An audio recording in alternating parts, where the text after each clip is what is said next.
بەخێربێن بۆ دووەمین کۆنفرانسی نێودەوڵەتی تەندروستی و زانستە پزیشکەکان کە لەلایەن زانکۆی پۆلیتەکنیکی سلێمانی و کۆلێجی تەکنیکی تەندروستی بە هاوکاری چەند دەستگایەکی زانکۆیەکی نێودەوڵەتی ئەنجام دەدرێت. بەڕێزان، ئامادەبوانی ئەزیز، زانکۆی پۆلیتەکنیکی سلێمانی شانازی بەوە دەکات کە بەشێکە لە پرۆسەی زانستی و ڕیفۆرمی خوێندنی باڵا و خوێندنی تەکنیکی لە هەرێمی کوردستان کە لە ژێر چەتری وەزارەتی خوێندنی باڵا و توێژینەی زانستی حکوومەتی هەرێمی کوردستان و ئەنجامی دەدات. بەشێک لەم پرۆسەیە کاری زانستی و ئەکادمی و کۆنفرانس و زانستیە کە زانکۆمان ساڵانە لە بوارە جیاوازەکان ئەنجامی دەدات.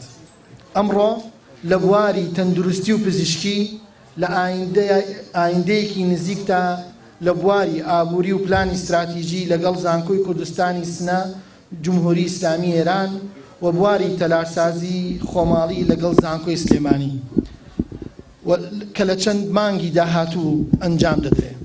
هەروەها بە چاودێری بەڕێز جێگری سەرۆکی حکوومەتی هەرێمی کوردستان و سەرپەرشتی بەڕێز وەزیری خوێندنی باڵا توێژینەوەی زانستی دیداری سلێمانی بۆ سەرۆکی زانکۆکانی عێراق ئەنجام دەدات لەگەڵ زانکۆی سلێمانی بە هاوبەشی. ئەم چالاکیانە و چەندین چالاکی دیکە لە پلانماندانا هەیە.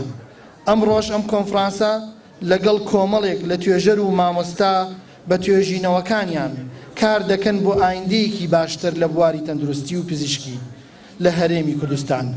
بەڕاستی دەستخۆشی دەکەین لە ڕاگرایەتی کۆلێژی تەکنیکی تەندروستی و لیژنەی باڵای زانستی کۆنفرانس و لیژنەی ئامادەکاری کۆنفرانس کە هەستاون بەم کارە بە هاوکاری هاوڕێکانیان. هەروەها دەستخۆشی لە نەخۆشخانەی فاروقی پزیشکی دەکەین کە بەردەوامە لەسەر هاوکاریکردنی ئەم کۆنفرانسە زانستیە کە ئەمیش لە خۆیدا تێکەڵبوونی کەرتی گشتی و تایبەتە لە خزمەتکردنی لایەنی زانستی و ئەکادمی.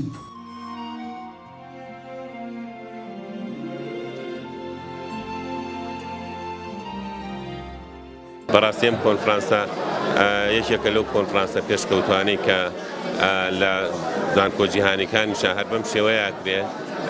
هیوادارم ئەم کۆنفرانسانە بەردەوام بێت لە ساڵانی داهاتووە و ئەوەش باین خۆشحاڵیە کە نزیکەی 50 توێژینەوە لە زۆربەی شوێنەکانی دەرەوە بەشداری لەم کۆنفرانسەیە کردووە و ئێمە وەک زانکۆی سلێمانی کۆمەڵێ پرۆژەمان هەیە لەگەڵ زانکۆی پۆلیتەکنیکە لە داهاتووە لە بواری کۆنفرانس و هەروەها لە دوانی فۆرەمە دەستخۆشیان لێکەین.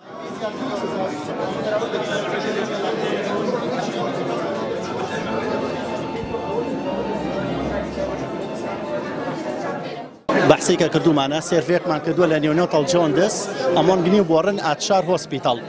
ئێمە وەک وەزانین جۆندس زەردووی نەخۆشی نییە، حاڵەتە کە بریتە لە کۆبوونەوەی ڕێژەیەکی زۆر لە بیلیروبین لە تیشو لە پلاسمایە کە ئەبێتە هۆی زەتەڵگەڕانی پێست و چۆنەڵی ئەعراض و عەلاماتەکان لە پێست و لە چاوا دەرەکەوێت. دەستخۆشی لە زانکۆی پۆلیتەکنیکی سلێمانی یەکەین بۆ هەستانی بە ئەنجامدانی ئەم کۆنفرانسە پزیشکە کە بۆ دووەم ساڵە دووهەم جارە و بۆ دووەم ساڵیشە کە ئەکرێ لە نەخۆشخانەی فاروق لە شاری سلێمانی. ئەمە کۆکردنەوەی ئەو زانستخوازانەیە کە هەڵەسن بە ئیشی زانستی ئەمان جگە لەوانەی کە لە کوردستانان لە دەرەوەی وڵاتیش لە ئەمریکا و لە بەریتانیا و لە بازی وڵاتی کیترەوە بەشداریان کردووە چەند زانکۆیەکیان هێناوە بۆ گۆڕینەوەی بیرۆڕا و زانستە پزیشکیەکان و لێکۆڵینەوە و توێژینەوە و بڕیاردان لەسەر هەندێک کاری پزیشکی لە دوا ڕۆژە.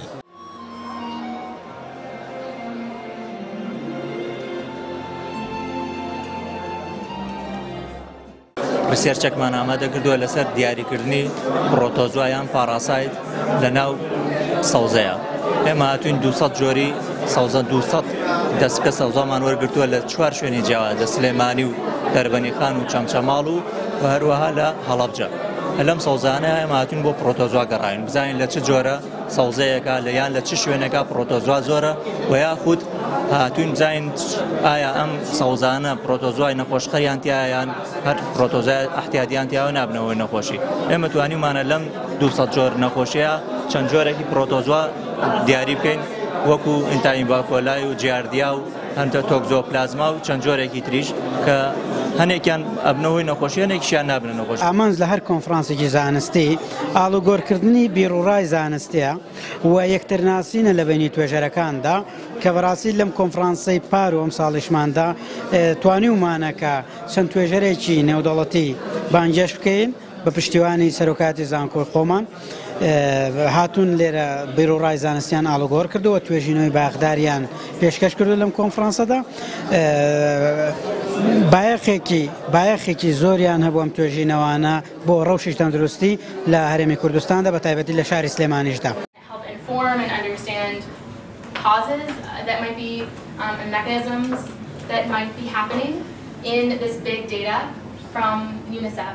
پرۆژەیەکمان هەیە ئەویش لەسەر میلازمای ڕسپاکتەرەکانی میلازما واتاپەڵەی پێست لە سلێمانیستی و هەروە لە زانکۆکەی خۆشمانە کەیسمان وەرگرتووە 110 کەیسمان وەرگرتووە لە ژمارە ئەو کەیسانی کە وەرمانگرتووە لە هەفتایان هینن هومێنن و هەروەها لە 130کەیشان مێنە و زیاتر لە ئافرەتا هەیە ئەوش بەهۆی چیەوە بەهۆی پریگناسیەوە بەهۆی هۆرمۆناڵ چینجەوە بەهۆی ڕیپرۆدەکتیڤ ئەیجەوەیە. وەکو ئاگادارن کە ئەمڕۆ دومین کۆنفرانسی نێودەوڵەتی بۆ تەندروستی ئەنجام درراو لەلایەن زانکۆی پۆلیتەکنیکەوە ئامادەکاری بۆ کراوە.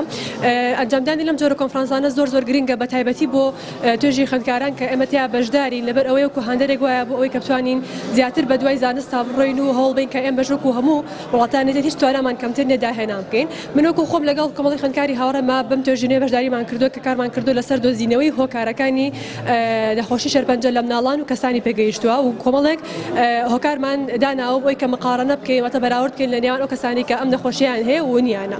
لە ئەنجامی بەحسەکەی ئێمە توێژینەوەکی ئێمە بۆمان دەرکەوتووە بۆ نمونە گرنگترین پۆینتەکان یەکەم ئەو مناڵانی کە بە نەشتەرگەری لەدایک ئەبن ئەگەری توش بوون بە نەخۆشی شەرپەنجە زیاتر وەک لەو مناڵانی کە بە شێوەیەکی سروشتی لەدایک ئەبن.